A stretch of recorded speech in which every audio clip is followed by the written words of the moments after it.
Kemudian ada yang mengatakan jangan jaringan narkoba itu punya backing orang kuat. Apakah Jaksa pernah menemui hambatan semacam itu atau pernah menemui backingannya? Kemudian yang ketiga, generasi muda hari ini lebih dekat dengan gadget daripada keluarga. Apakah narkoba digital seperti akses lewat media sosial sudah masuk dalam radar kejaksaan? Ini kayaknya guru yang nanya nih Pak. Ya mungkin yang jawab Bu Endah ya. Oke, silakan Ibu.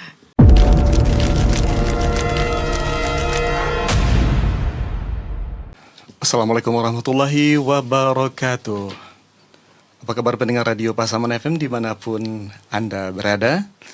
Hari ini kita ketemu dalam acara podcast bersama Kejaksaan Negeri Pasaman Barat dalam program Jaksa Menyapa. Nah, pada kesempatan sore hari ini kita di studio sudah kedatangan tamu-tamu istimewa kita dari Kejaksaan Negeri Kabupaten Pasaman Barat. Kita akan berkenalan dulu. Yang pertama dengan Mas Beni Saragih SHMH.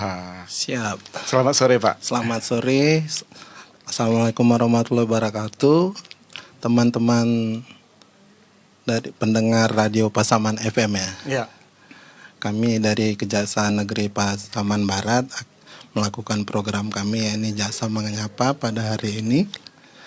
Bahwa kami juga di sini menginformasikan bahwa kejaksaan itu sesuai dengan Undang-Undang Nomor 11 Tahun 2021 perubahan atas Undang-Undang Nomor 16 Tahun 2004 tentang kejaksaan, Peraturan Presiden Nomor 15 Tahun 2024 tentang perubahan ketiga atas Peraturan Presiden Nomor 38 Tahun 2010 tentang organisasi dan tata kerja Kejaksaan Republik Indonesia serta Peraturan Kejaksaan Republik Indonesia Nomor 3 Tahun 2024 tentang perubahan keempat atas Peraturan Jaksa Agung Nomor 6 /A/JA/07/2017 tentang organisasi dan tata kerja Kejaksaan Republik Indonesia. Dan perlu kami informasikan di sini bahwa kejaksaan ini sebenarnya bukan hanya sebagai lembaga penuntutan.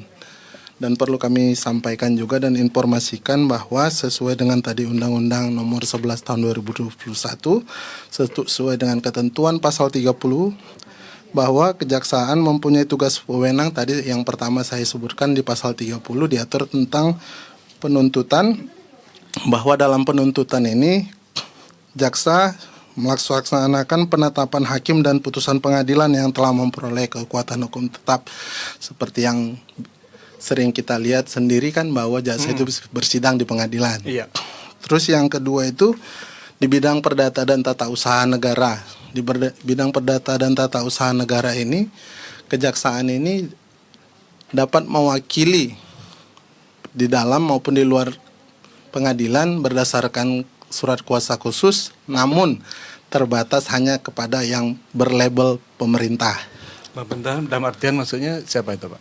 Pemerintah misalnya pemerintah Kabupaten Pasaman Barat, bank yang berlogo BUMN bisa kita dampingin. Tapi untuk secara pribadi bisa juga kita dampingi, gak bisa kita dampingi. Namun kita juga buka layanan kepada masyarakat yang ingin berkonsultasi hukum secara gratis kita bisa. Namun untuk mewakilinya kita nggak bisa. Oh gitu ya. Selanjutnya di bidang intelijen. Di bidang saya sendiri bahwa intelijen kita di sini dimaksudkan bahwa ditegaskan dalam undang-undang bahwa kita ini intelijen penegakan hukum. Maksudnya intelijen penegakan hukum bahwa kita dalam melaksanakan tugas pokok fungsi sebagai intelijen, kita pada intinya bahwa dalam bidang intelijen ini kita melakukan penyelidik. Lead Pamgal namanya. Lead Pamgal. Jadi penyelidikan, pengamanan dan penggalangan. Ya. Khusus untuk Jaksa Menyapa ini kita masuk dalam kategori penggalangan. Maksudnya di sini kita untuk melakukan pencegahan dan memberikan informasi maupun edukasi kira-kira gitu kepada masyarakat. Kepada masyarakat. Ya, baik Pak. Terus apalagi Pak tugasnya Pak? Selanjutnya kita undang-undang terbaru ini kita ada perubahan nomenklatur. Yang sebelumnya bahwa kita kan nomenklaturnya kita beri nama itu barang bukti. Dan sesuai dengan undang-undang kejaksaan yang terbaru ini, bahwa nomenklaturnya berubah menjadi pusat pemulihan aset. Pusat pemulihan aset. Dan yang terakhir juga kita penambahan nomenklatur.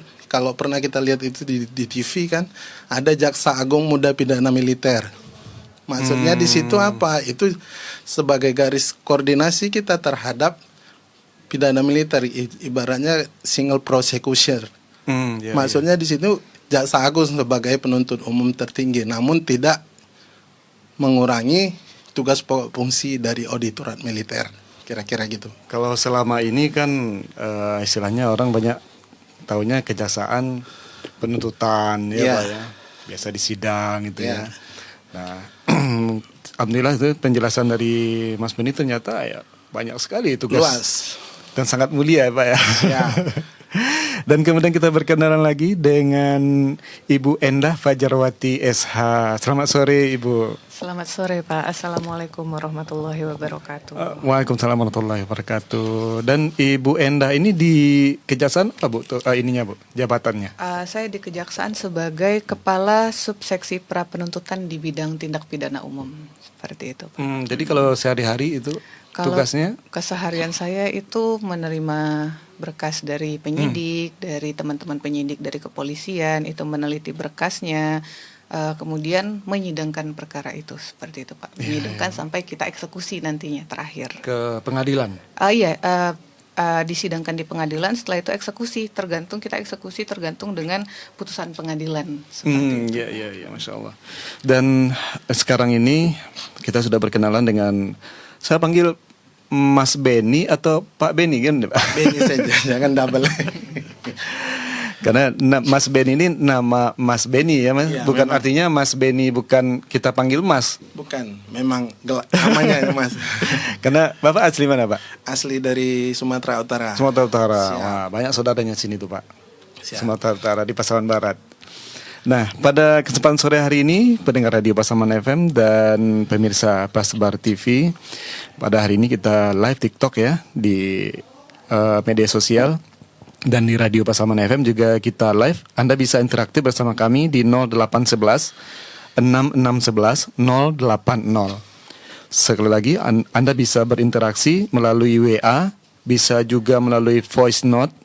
Kemudian Anda juga bisa menelpon langsung ke Radio Pasaman FM melalui 0811 6611 080. Nah, pada kesempatan sore hari ini kita akan membahas aspek hukum pencegahan dan pemberantasan penyalahgunaan narkotika. Nah, yang pertama saya ke Bu Endah dulu nih Bu. Baik. Apa sih yang melatar belakangi mengenai program pencegahan narkoba ini yang kita angkat sekarang ini Bu? Baik, terima kasih Pak. Terkait tema kita hari ini ya Iya, Pak ya. betul. Ini cukup gimana ya? Belakangan ini kita sering dengar perkara-perkara narkotika di Pasaman Barat.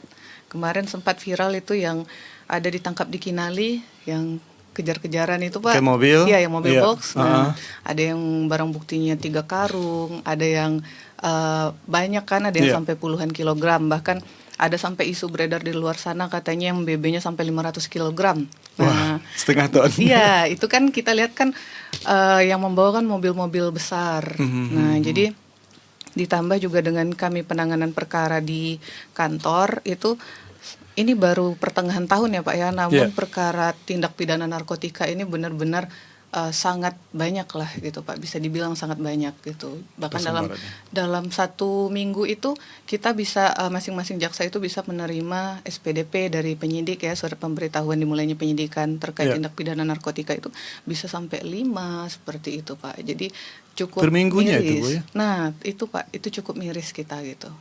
Jadi itulah yang melatar belakangi kita dari tim kejaksaan ingin memberikan sosialisasi terkait pencegahan narkotika itu, seperti itu Pak. Jadi memang di Pasaman Barat ini kita juga melihat ya setiap hari di media sosial, kemudian di berita-berita juga di medsos dan juga website. Ya, seperti yang Ibu Endah sampaikan tadi, memang ini sepertinya saya pernah juga mendengar perkataan salah satu pejabat di Pasaman Barat ini, bahwa Pasaman Barat ini mempunyai daerah strategis, merupakan daerah strategis untuk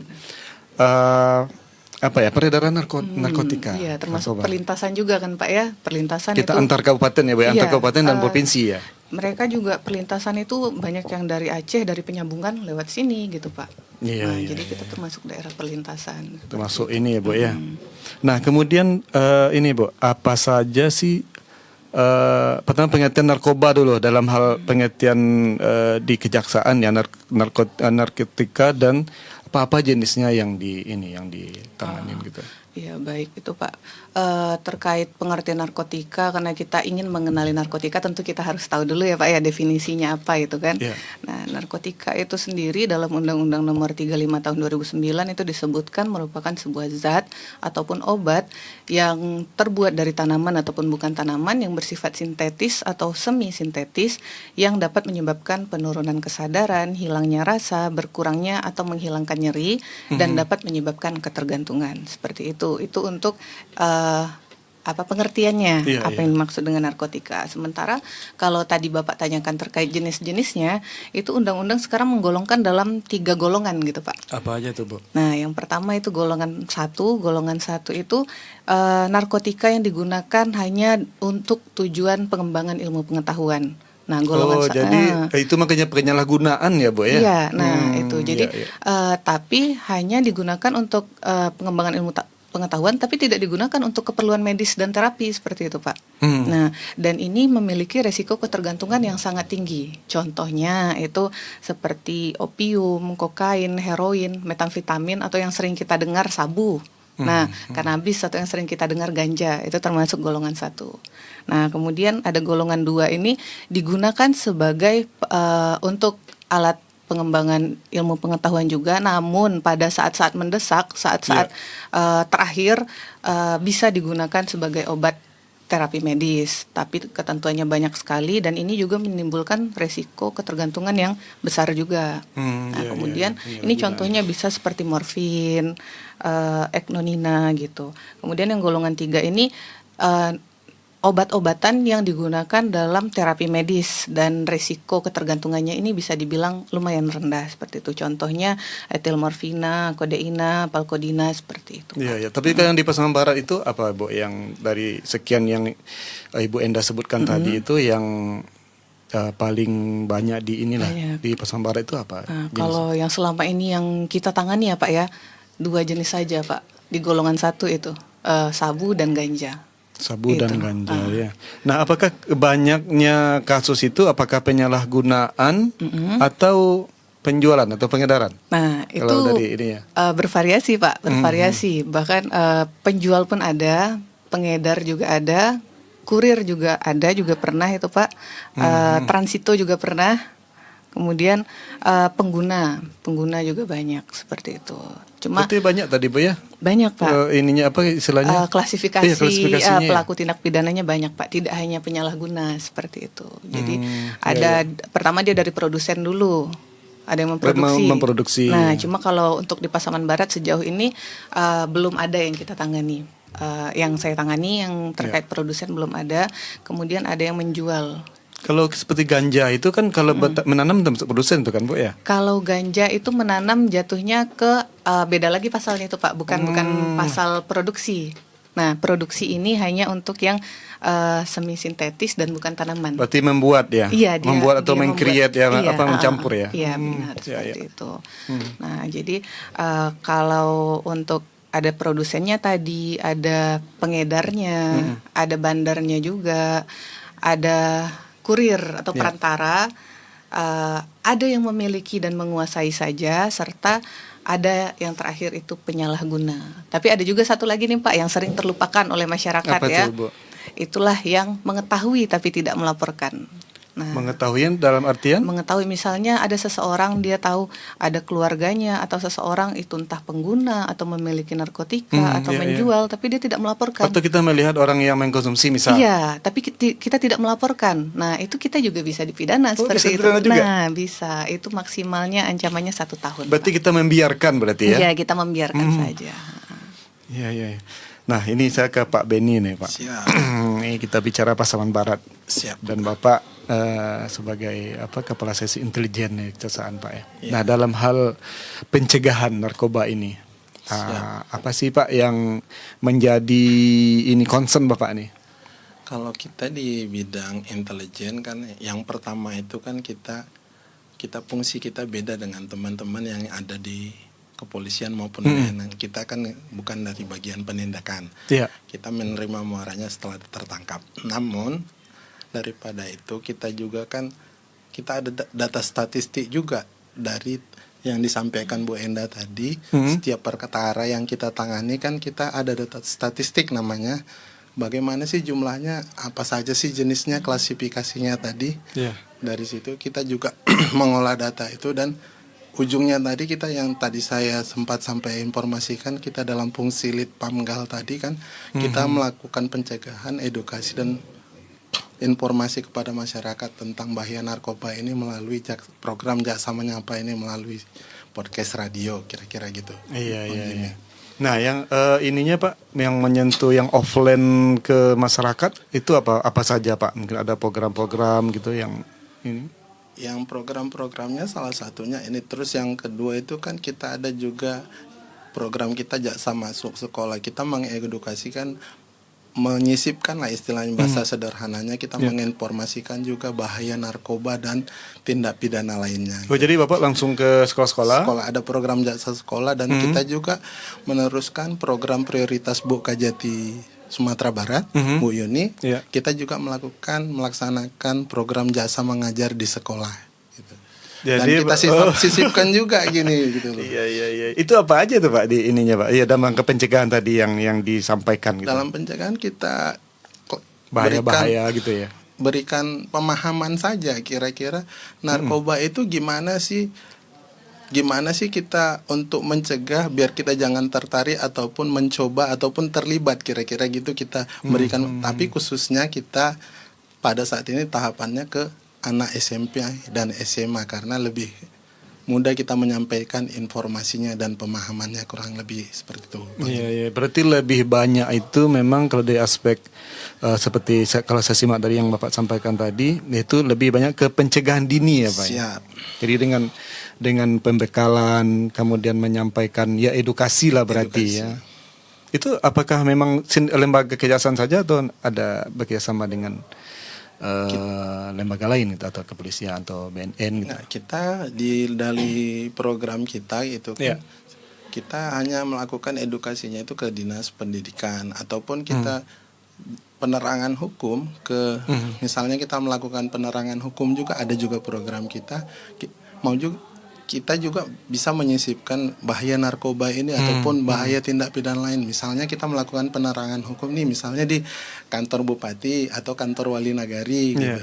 Kita sisipkan juga apa yang menjadi tren sekarang ini, tetap kita menjadi motivasi kita lah untuk deteksi dan cegah dini kira-kira. Itu intinya untuk mengedukasi ya Pak anak sekolah ya.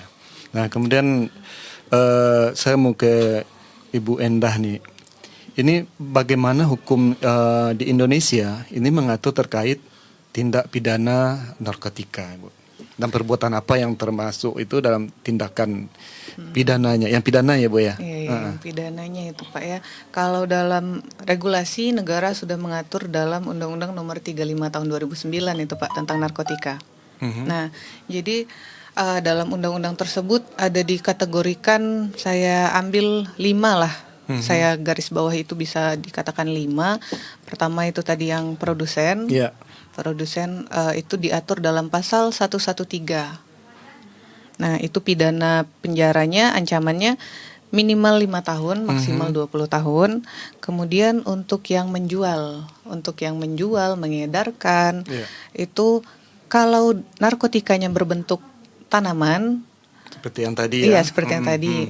Dan bukan tanaman itu ancaman pidananya apabila barang buktinya di bawah 5 gram untuk bukan tanaman dan di bawah 1 kilogram untuk yang tanaman itu diancam pidana minimal 4 tahun dan maksimal di minimal 5 tahun dan maksimal 15 tahun 20 tahun seperti itu. Maksimalnya. Tapi, iya, tapi apabila di atas 5 gram dan untuk yang bukan tanaman dan di atas 1 kilogram untuk tanaman itu diancam dengan pidana mati maksimalnya. Pidana mati atau penjara seumur hidup seperti itu, Pak. Nah, kalau untuk yang menguasai, misalnya dia menyimpan saja, bisa jadi dia diberikan oleh orang. Tapi dia menyimpan. Dia simpan. Nah, diberikan oleh orang, bukan berarti dia membeli ya. Kalau membeli nanti jatuhnya yang ke pasal 114 tadi. Iya. Nah, kalau dia menyimpan saja, memiliki, itu diatur dalam pasal untuk yang tanaman dalam pasal 111, yang bukan tanaman dalam pasal 112 itu ancaman pidananya minimal 4 tahun, maksimal 12 tahun. Sementara yang terakhir yang sering kita dengar itu penyalahguna, Pak. Penyalahguna ini bagi diri sendiri ya, Pak ya. Penyalahguna bagi diri sendiri, ya? iya, pemakai lah. Itu dipidana maksimalnya 4 tahun kalau penjara, tapi juga bisa direhabilitasi dengan ketentuan-ketentuan tertentu seperti itu. Jadi ada direhab juga? Iya, bisa direhab. Karena kebetulan kemarin juga kita dari Kejaksaan baru saja mengantarkan pasien rehab ke Rumah Sakit HB Sanin Padang untuk direhab. Berarti kalau di Sumber itu tempat rehabnya? Iya, kalau di Sumber karena MOU antara pihak Kejaksaan Tinggi dengan Rumah Sakit HB Sanin, jadi setiap pasien rehabilitasi nabza kita bawa ke sana seperti itu untuk direhabilitasi. Direhabilitasi ya. Baik, terima kasih Bu Endah. Dan saya kembali ke Pak Beni nih, Pak. Ini tren perkembangan tindak pidana narkoba ini di Pasaman Barat itu gimana Pak trennya sekarang ini? Kalau trennya sekarang ini kan namanya juga peredaran gelap ya. Iya. Kita nggak bisa langsung mencetuskan A, B, C, D. Iya. Ini kan sifatnya sembunyi-sembunyi. Jadi kalau trennya ini sekarang orang ini kalau dari perkara yang kita tangani, mereka ini kan belinya sembunyi kan, ibaratnya ada yang melalui jumpa langsung atau melalui alat multimedia. Dan mereka ini kecenderungannya kalau umpamanya seperti yang disebutkan Bu Enda tadi, kalau klasifikasinya pengguna, mereka pasti menggunakannya di tempat tertentu yang susah lah kita menjangkaunya. Ada kalau kita hubungkan dia agak tertutup lah kira-kira gitu. Dan juga satu tadi yang perlu saya tambahkan informasi yang di Kejaksaan juga Pak Jim. Kita juga kan ada seksi pidana khusus yang menangani korupsi. Yang ini ya, tambah kewenangan dari Kejaksaan tadi ya. Kejaksaan tadi selain yang pidana umum, perdata, pembinaan, kita juga ada juga bidang pidana khusus yang menangani perkara tindak pidana korupsi yang seperti yang terakhir ini kita update melalui media bahwa kita sudah telah melakukan penanganan perkara tindak pidana korupsi. Namun untuk lebih jelasnya kita bisa dilihat di Instagram kita juga menjaga privasi dari masing-masing tersangka, kurang lebih gitu Bang. Jadi ada di bidang pitsus itu ya Pak ya. Baik, pendengar radio Pasaman FM dan pemirsa kami di Pasbar TV di TikTok, kita akan membuka sesi interaktif Pak Beni dan Bu Enda. Anda bisa berinteraksi melalui line telepon ya di 0811 6611 080. Anda bisa melalui WA juga, bisa juga melalui voice note ya. Kalau Anda mungkin malu gitu nelpon, boleh bisa melalui voice note dan juga bisa melalui WhatsApp dengan tulisan atau bisa nelpon langsung ke kami. Kita lihat dulu Pak Beni ini. Oke, ada yang masuk nih Pak. Kita pakai voice note kayaknya. Kita pakai ini dulu. Assalamualaikum warahmatullahi wabarakatuh. Terima kasih Pak atas waktunya yang diberikan kepada saya. Izin, nama saya Adi Saputra, itu dari Simpang 4 dekat Perumahan Yati Pak. Jadi terkait ini Pak, saya ingin bertanya terkait, kita tahu bahasanya negara-negara itu Pak ada program namanya program ketahanan pangan. Jadi kalau tidak salah itu anggarannya mungkin ratusan juta rupiah. Jadi saya melihat banyak program ketahanan pangan itu yang pengelolaannya bisa dikatakan banyak yang gagal, Pak. Gagal, apakah dalam pengelolaan, apakah memang speknya atau bagaimana, saya kurang tahu. Cuman di sini saya pertanyakan bagaimana peran dari kejaksaan sendiri dalam kegiatan pengawasan kegiatan pangan di Nagari yang cukup nilainya cukup besar, Pak. Yang kedua, Pak, jika kita menemukan program ketahanan pangan ini yang mungkin menurut kita itu salah dalam pengelolaan atau spek-speknya yang kurang bagus atau tidak sesuai dengan yang seharusnya, ini bagaimana pengaduannya? Apakah bisa mengadu langsung ke kejaksaan atau bagaimana? Terima kasih, Pak. Itu saja, terima kasih. Assalamualaikum warahmatullahi wabarakatuh. Cukup jelas, Pak ya. Baik, ya kita sambung lagi ini dengan Ade ya, Pak Ade di Simpang 4 menanyakan tentang pengawasan dana nagari dan dana ketahanan pangan katanya, Pak. Nah mungkin siapa yang jawab, Pak Beni atau Ibu Endah? Oh ya, silakan, Pak. Terima kasih Pak Adi Saputra ya, Iya, tadi Adi dari Simpang 4. Iya. Baik, untuk pertanyaannya tadi yang pertama dan kedua mungkin agak nyambung ya. Nyambung ya, betul. Baik, untuk program ketahanan pangan sendiri kita di Kejaksaan ini terhadap nagari yang ada di Pasaman Barat, 90 nagari. 90 ya. Di Pasaman Barat kita ada MOU juga dengan Menteri Desa, kita melaksanakan program Jaga Desa. Bahwa di situ juga kita bisa memantau program dari setiap nagari, program ketahanan pangannya.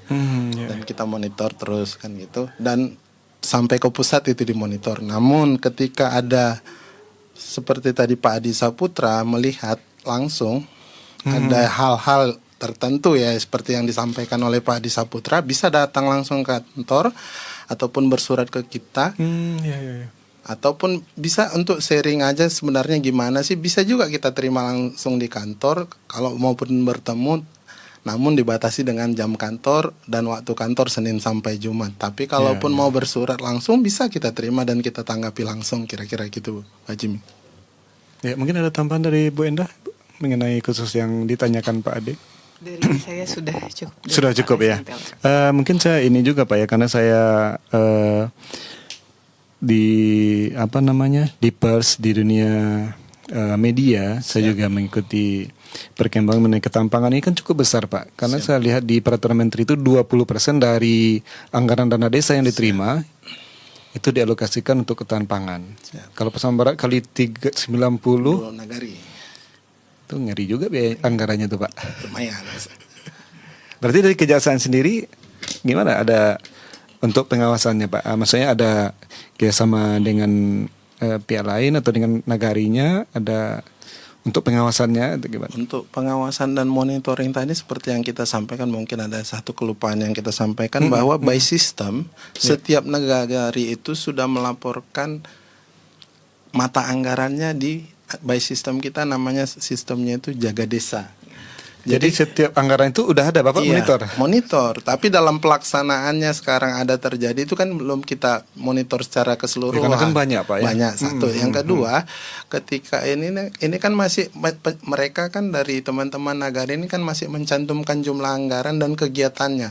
Tentang pelaksanaannya belum sampai kita monitoring sampai ke situ. Namun seperti yang disampaikan oleh Pak Adi Saputra ini, kita tetap welcome dalam artian seperti ini, kita juga senang kalau ada teman-teman ataupun masyarakat atau pendengar Radio Pasaman ini memberikan masukan, dukungan, bahkan kritik juga kita siap menerima sepanjang kritiknya itu yang sifatnya membangun. Ya, karena kalau saya lihat dari voice note yang disampaikan Pak Ade tadi, kebanyakan programnya gagal gitu, Pak. Siap.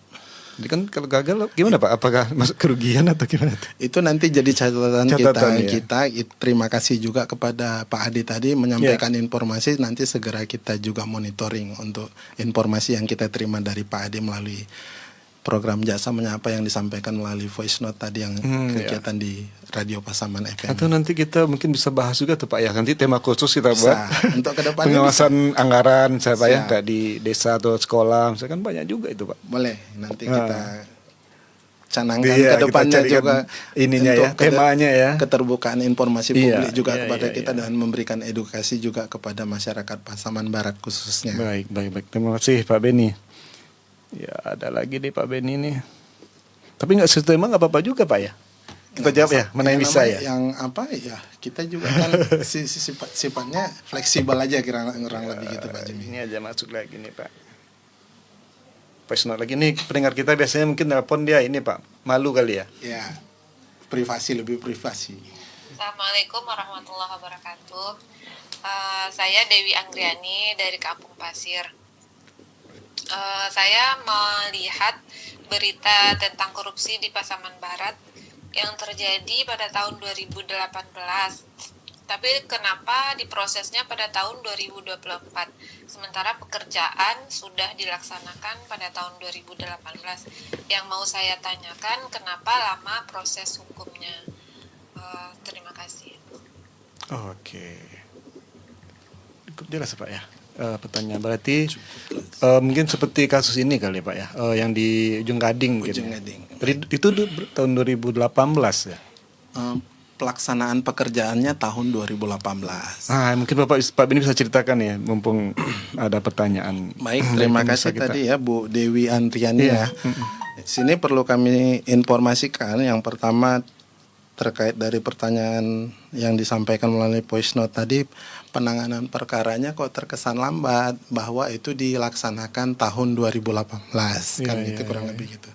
Yang pertama perlu kita informasikan bahwa pelaksanaan pekerjaannya ini kan tahun 2018. Yang pertama. Iya. Yang kedua bahwa selesainya pekerjaannya ini kita kan bukan di tahun 2018, ini kalau nggak salah pekerjaannya multi years. Kemarin itu 2 tahun.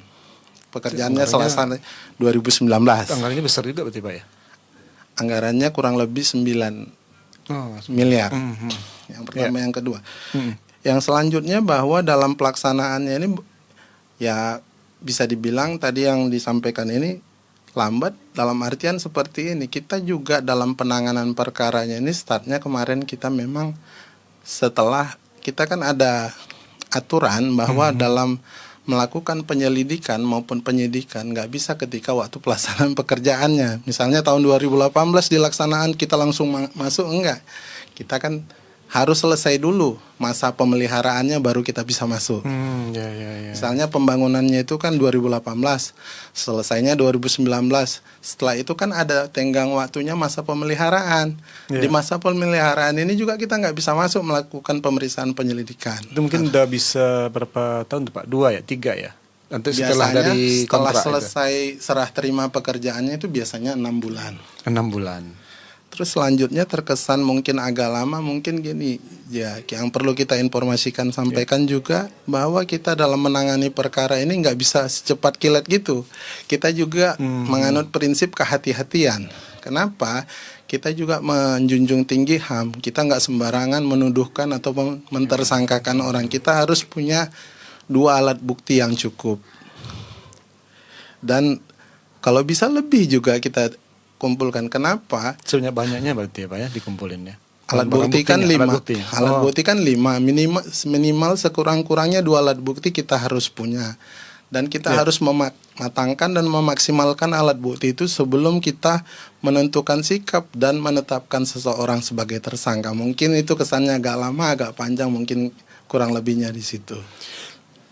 Mungkin lebih kehati-hatian ya Pak ya. Kehati-hatian. Karena kan istilahnya ya kan menyangkut mungkin pejabat, HAM gitu. HAM, atau mungkin kalau seperti kontraktor itu dia pengusaha gitu ya. Jadi kan bukan kita, gitu ya. Bukan kita mandang orangnya, dalam artian kita tadi yang kita sampaikan tadi dalam penentuan ataupun penetapan suatu kasus ke ujungnya lah kita bilang, ujung pertama sebelum dilimpahkan disidangkan di pengadilan sebagai tersangka tadi, bahwa kita manut prinsip kehati-hatian. Kita harus maksimal dalam menentukan alat bukti, matang betul baru berani kita apa, karena kita juga menjunjung tinggi tadi HAM tadi, satu. Yang kedua, ketika kita mentersangkakan orang ataupun menetapkan seseorang sebagai tersangka tiba-tiba bebas, kan serangan baliknya ke kita juga Pak Jimmy, keren lebih gitu. Oh, bisa gitu juga Pak ya. Maksudnya kan nggak Iya, elok maksudnya. juga, makanya kita maksudnya tadi ada kesalahan gitu ya di pihak kejaksaan misalnya. kita Gitu. mencegah itu juga, meminimalisir lah kurang lebih seperti itu bahasanya. Dan perlu kita informasikan juga tadi karena sudah disebutkan terhadap penanganan perkaranya pembangunannya di 2019 tadi 18, kalau kita bisa sebutkan itu kan untuk Rumah Sakit Pratama Ujung Gading dan perlu kita informasikan juga walaupun sudah kita update melalui media bahwa untuk penanganan perkara Rumah Sakit Pratama Ujung Gading ini kita telah menetapkan 4 tersangka, 3 orang tersangka dan 1 korporasi. Demikian Bang Jemi. Iya, baik. Terima kasih. Banyak pertanyaan nih Pak Beni nih. Baru pengen masuk nih. Ya, ini terkait dengan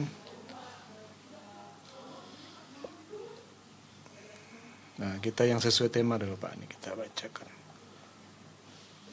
Dari Pak Samsurizal. Bagaimana situasi terkini penyalahgunaan narkoba di Pasaman Barat, terutama di kalangan remaja dan pelajar? Oh, ini khusus pelajar kayaknya Pak Beni. Bu Endah yang jawab ya? Iya, baik. Oke, Pak. baik Pak. Silakan. Situasi terkini ya Pak ya di Pasaman Barat. Iya. Sebelumnya saya mau cerita dulu. Ada beberapa waktu lalu perkara narkotika yang saya tangani ini seorang pelajar baru berusia 14 tahun. Nah, sudah menjadi pengguna narkotika seperti itu. Jadi kemarin juga sudah kita rehab untuk remaja ini. Dan kebetulan pada saat itu dia pengguna. Jadi di Pasaman Barat ini memang terhadap pelajar, terhadap anak itu istilahnya kalau dalam hukum yang di bawah usia dewasa ya Pak ya. Di bawah 17. Di bawah 18 tahun. Di bawah 18 ya. Itu dikatakan sebagai anak. Dia ada juga beberapa perkaranya di Kejaksaan Pasaman Barat yang merupakan pengguna dan lebih banyaknya ada yang tidak memberitahu seperti itu Pak. Ada temannya tapi tidak diberitahu seperti itu. Dan dimintai tolong untuk mengantar juga ada. Misalnya ini tolong sampaikan barang ini kepada ini nanti dikasih uang. Nah, sebagai perantara juga ada di Pasaman Barat seperti itu. Itu yang kita cukup mirisnya itu. Makanya dalam program Jaksa Masuk Sekolah apapun materi kita, apapun tema yang kita angkat pada saat itu, namun terkait narkotika ini selalu kita selipkan, selalu kita sisipkan di sana untuk mencegah hal-hal seperti ini gitu. Iya. Seperti itu, Tapi Pak. kebanyakan apa mereka memang tidak tahu atau gimana ya Pak? Misalnya seperti disuruh tadi misalnya, pokoknya antarin nih ke sana gitu, Pak. Iya. Misal bungkusan atau apa gitu. Nah, mereka sudah mengetahui itu gitu Pak. Saat misalnya kita tanyakan waktu proses sudah di kejaksaan waktu tahap 2 penyerahan tersangka dan barang bukti ke kejaksaan itu saat ditanyakan mereka tahu. Mereka juga tahu dampaknya, mereka tahu apa itu. Tapi kebanyakan mereka itu terbawa lingkungan, terbawa lingkungan teman sebaya gitu, dan terkadang mereka ini masih pelajar tapi bertemannya dengan orang yang dewasa, bukan pelajar lagi, jadi terbawalah dampak-dampak negatif dari pengaruh itu gitu Pak, seperti itu. Baik Ibu Endah, terima kasih jawabannya Bu. Nah, ini sesuai tema lagi nih Bu. Nah, dari Pak Ujang di Simpang 4 mau bertanya, apa saja syarat untuk orang yang sudah kecanduan narkoba mengikuti program rehabilitasi narkoba? Terima kasih. Nah, ini pas nih Bu. Nah, baik Pak. Rehabilitasi ini sebelumnya saya sampaikan itu bisa dari pribadi orang ini atau dari kita yang di kejaksaan. Kalau dari orang ini misalnya Pak, dia pecandu, tapi nggak ketangkap ini. Iya, Misalnya betul. Maksudnya mungkin ini nih. Keluarganya mengetahui dia seorang pecandu. Keluarganya melaporkan itu, bisa ke BNN, bisa ke rumah sakit, bisa itu Pak. Nanti didaftarkan atau ada lembaga-lembaga rehabilitasi swasta, seperti di Padang ada itu beberapa yayasan. Nah, itu langsung tanpa perlu ke kejaksaan atau kepolisian gitu.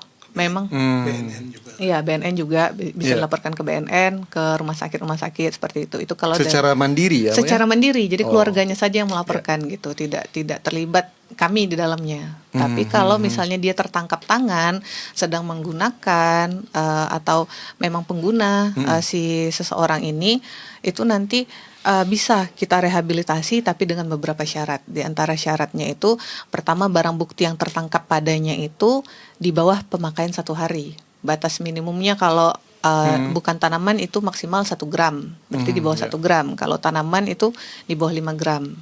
Nah, Tanaman yang itu tadi Bu. ganja, dan itu juga orang tersebut belum pernah dipidana, dia bukan merupakan target operasi, tidak terlibat dalam jaringan. Itu harus ada dulu Pak asesmennya ini.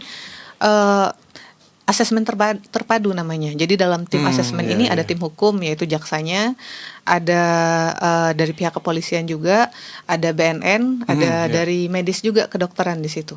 Jadi memang di asesmen terhadap orang ini yang menyatakan bahwa si orang ini memang pengguna, memang pecandu seperti itu. Jadi Jadi ada keputusan gitu.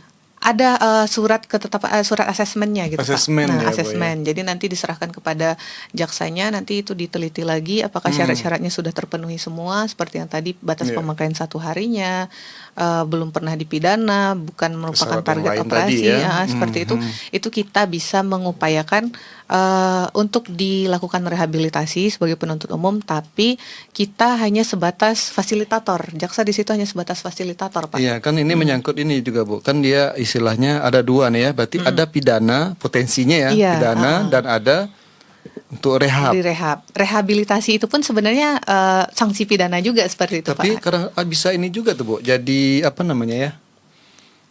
Celah orang untuk memilih gitu. Apa gimana itu Bu? Misalnya pasti direhab lah gitu. Itu kan Iya, itu makanya gimana? karena itulah tadi ada salah satunya asesmen terpadu kan. Ada Di situ timnya. dinilai, diuji, Iya. dikualifikasi dia Nah, ini iya. masuk. Di situ dia diuji nanti yang disampaikan Bu Endah itu, maksudnya dia dikualifikasikan tim asesmen ini kan udah ada istilahnya apa ya, checklistnya. Dia masuk ke fase yang mana ini sebenarnya? Ini layak atau tidak layaknya tadi ditentukan dari tim asesmen. Mungkin itu sebagai tambahan tadi Bang Jimmy. Satu lagi Pak, mengenai di kejaksaan ini berarti kan kalau direhabilitasi dia tidak masuk ke pengadilan atau sampai jaksa saja? Nah, kalau rehabilitasi itu prosesnya di kejaksaan, kita proses, tapi tetap kita hanya mengajukan yang menentukan orang pusat, orang Kejaksaan Agung yang menentukan apakah ini diterima atau tidak. Iya, apabila itulah yang namanya program restoratif justice narkotika kalau di kejaksaan. Nah, Apa namanya tadi Pak? restoratif justice. Restoratif justice ya. Apa maksud bahasa kitanya tuh restoratif? Keadilan restoratif, kita mengembalikan lagi situasi pemulihan keadaan seperti semula. Itu apabila disetujui, kita rehab lah. Bukan kita yang merehab ya Pak ya, kita maksudnya mengantarkan, memfasilitasi untuk direhab ke rumah sakit. Tapi apabila tidak disetujui oleh pihak Kejaksaan Agung, itu tetap kita sidangkan. Nah, seperti berarti itu. lanjut ke Iya, ini ya. tetap kita sidangkan seperti itu. Iya. Ini cukup komplit. Mungkin Pak Beni juga mau menambahkan ya Pak. Menambahkan Untuk juga tadi mungkin yang disampaikan Bu Endah tadi itu diatur dalam peraturan Jaksa Agung nomor 15 tahun 2000. Sekarang udah ada yang baru Pak, izin ini Perja nomor 1 tahun 2025 tentang tentang restoratif justice narkotika. untuk narkotika Iya, ini. Pak. Seperti Iya. Kadang-kadang kan ini kesannya di masyarakat, paling nanti misalnya ketangkap nih misalnya, paling nanti rehab. Ada juga image seperti itu gitu. Misalnya ditangkap, pasti nanti diurus lah bahasanya gitu loh. Pak Beni kan jadi seolah-olah memudahkan kesannya dari orang itu. Jadi nggak ada unsur jerahnya gitu. Gimana ini? Mungkin menambahkan Iya. bukan maksudnya nggak ada unsur jerahnya atau apa. Kita kalau yang bisa kita pahami di sini bahwa kita memandang bahwa pengguna itu tadi bukan sebagai pelakunya, dia sebagai korban. Dengan syarat yang tadi ya. Ada yang tadi klasifikasi iya. tadi. Bahwa dia ini sebenarnya kita harusnya bukan kita pidanakan dia, harus kita lindungi gitu. Mungkin dia baru coba-coba ya. Ya, dalam tahap coba-coba sudah Iya. terjebak di situ, tertangkap pula. dipengaruhi teman ya. Makanya dari situ kita di sini juga melalui Radio Pasaman FM Iya. kita menghimbau ya, kalau bisa jauhi narkoba, jangan coba-coba lah gitu. Kira-kira Bang Jimmy. Iya, akibatnya memang luar biasa Pak ya. Masa depan, belum lagi keluarga. Ya. Awalnya indah, akhirnya berantakan. Kalau yang kita lihat kayak di TV seperti itu dan kebanyakan kalau ketika sudah di dalam itu, maksudnya dalam artian setelah di penjara baru nyesal, nggak ada gunanya lagi. Bagus kita cegah dari awal ya, jauhi, hindari. Iya. Baik Pak Beni. Terima kasih, cukup lengkap nih jawabannya dari Pak Bedi. Terima kasih. Dan Ibu Endah. Nah, ini ada lagi nih pertanyaan.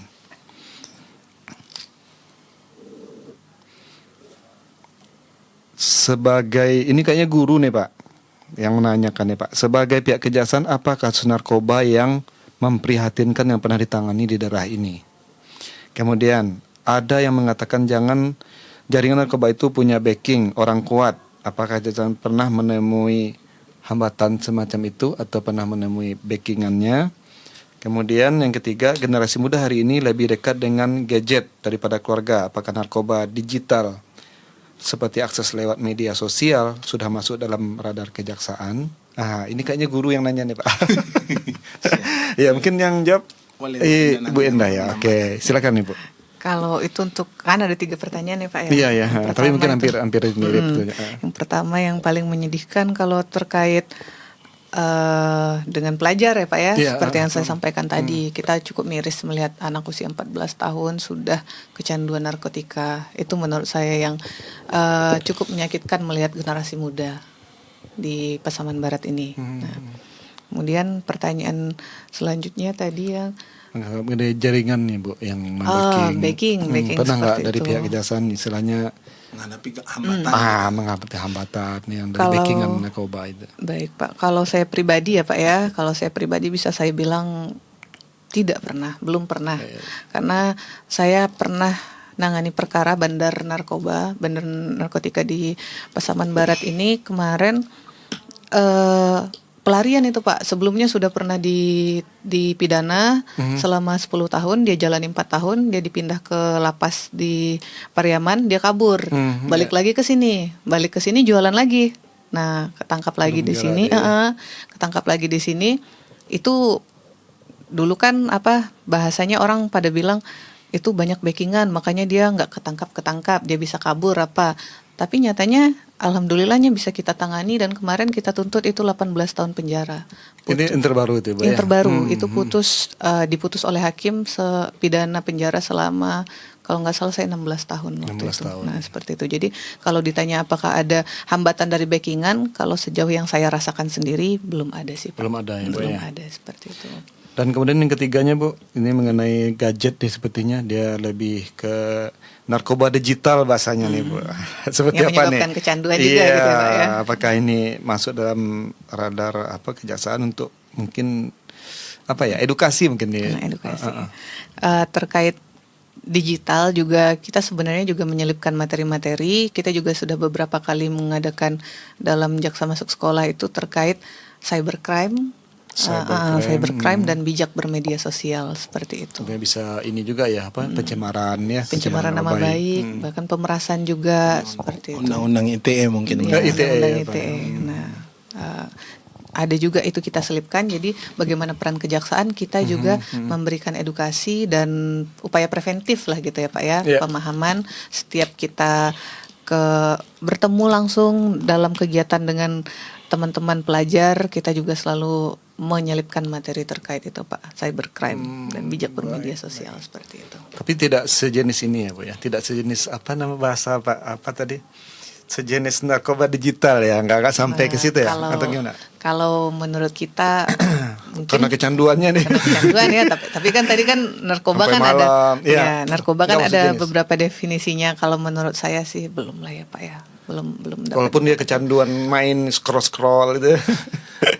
Menurut Boleh saya menambahkan belum. satu Iya, mungkin silakan, untuk Pak Benny. informasi aja mungkin Pak Jimmy kan ini Iya. kan terakhir di Sumatera Utara itu kan ada baru tertangkap itu dan terungkap itu narkoba jenis baru yang medianya vape yang Oh ini hisap ya, rokok elektrik. rokok elektrik itu kan itu kan besar itu kemarin ditangkap kalau nggak salah 30 M totalnya itu kurang lebih. Iya. Kita juga melalui Radio Pasaman Pasaman FM FM. ini menginformasikan juga kita harus lebih istilahnya lebih care lah melihat sesuatu itu, jangan setelah kejadian gitu ya, lebih deteksi ini kalau bisa ya ada hal-hal yang ganjil minimal laporkan ke jorongnya dulu atau wali nagarinya dulu gitu. Karena yang bisa mendeteksi awal itu bukan aparat penegak hukumnya, yang di sekitarnya. Mungkin ini yang bisa kita tularkan dan kita informasikan bahwa jangan cuek lah, kita lebih care lah dengan keadaan sekitar kita, terutama keluarga. masyarakat lingkungan kita, kira-kira seperti itu Bang. Apalagi ini mungkin saya tambahkan juga nih Pak. Kalau anak-anak kayak dari permen gitu. Iya. Iya Pak ya. Kan kita harus waspada juga. Iya. Ini kan bukan kita menuduh, kita kan Iya, menduga-duga betul, saja betul, kan betul, untuk betul. mengantisipasi bahasa sederhananya kurang Iya, lebih seperti itu kan. Di Medan itu ada ketangkap itu vape liquid itu ternyata narkoba gitu. Jenisnya apa Pak?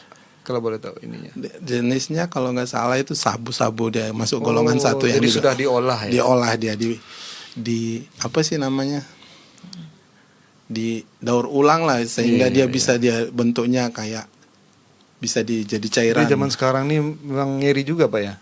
Maksudnya ya udah berbagai macam lah dikreasikan orang. Dikreasikan.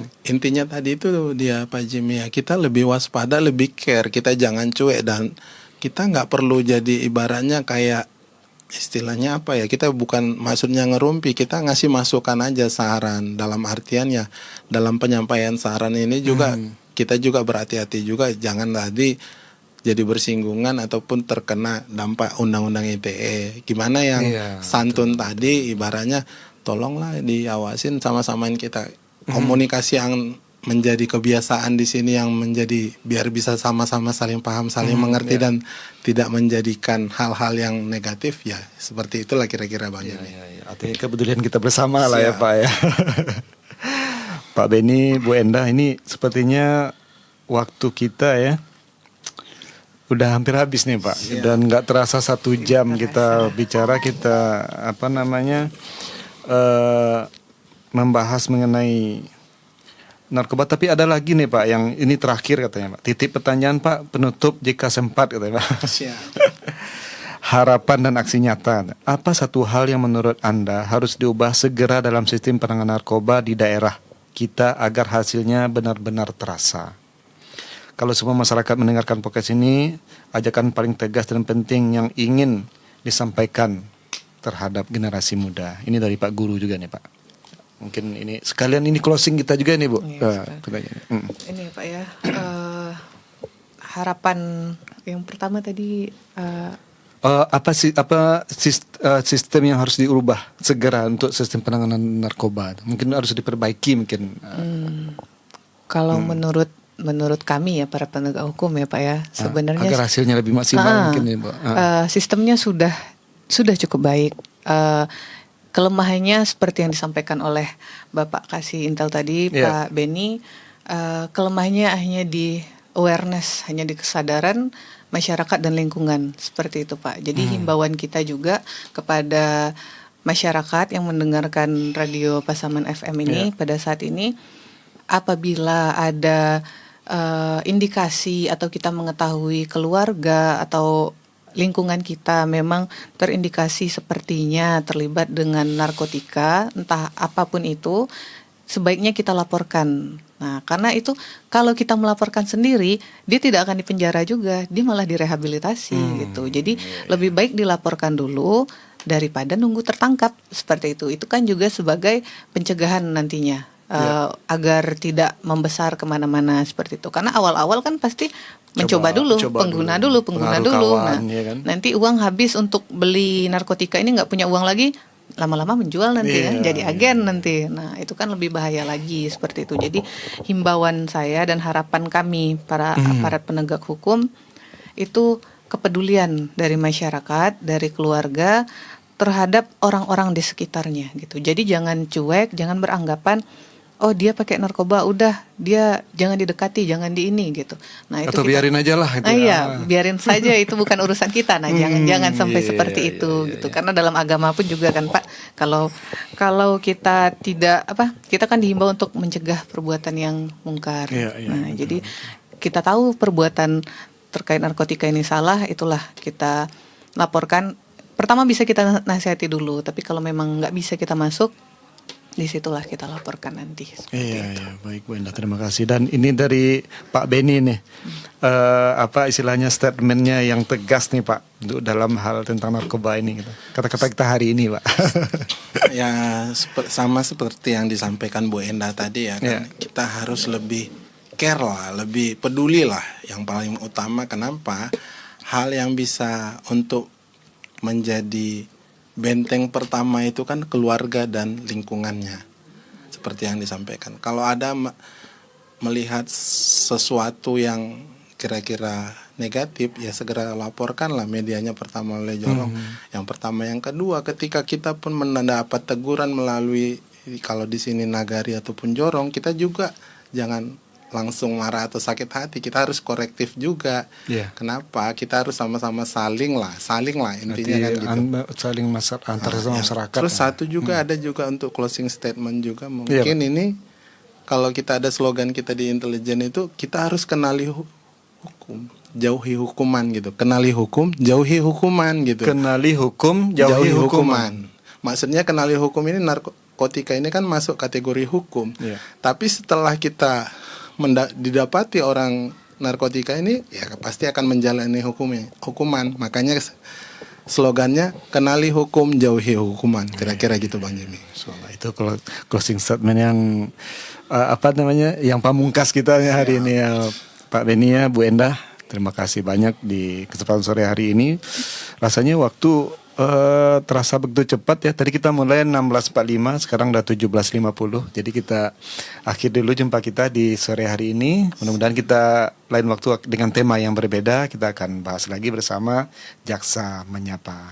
Terima kasih Pak Beni, Bu Endah atas kehadirannya di studio Radio Pasaman FM dan pendengar Radio Pasaman FM. Demikian perjumpaan kita di sore hari ini. Saya Taufik Aldrian, mohon diri dulu. Assalamualaikum warahmatullahi wabarakatuh.